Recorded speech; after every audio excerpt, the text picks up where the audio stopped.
This video will show you how to install the LumiCover Universal onto a GFCI outlet. You'll need a flathead screwdriver, wire stripper and voltage tester. Turn off power at the breaker. Verify the outlet is not live using a voltage tester. Unscrew and remove the existing outlet. Unscrew the GFCI outlet and gently pull it forward from the electrical box. Inspect how the outlet is wired.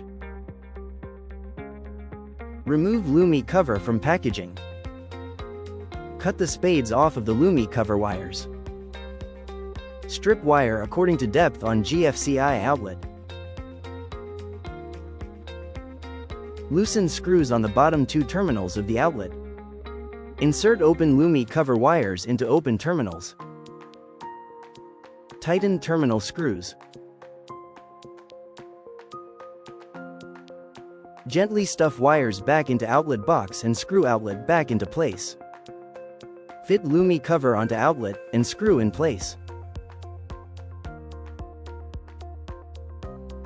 Turn the power back on.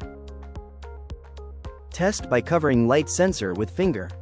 You're all finished. If the light doesn't come on, contact a licensed electrician.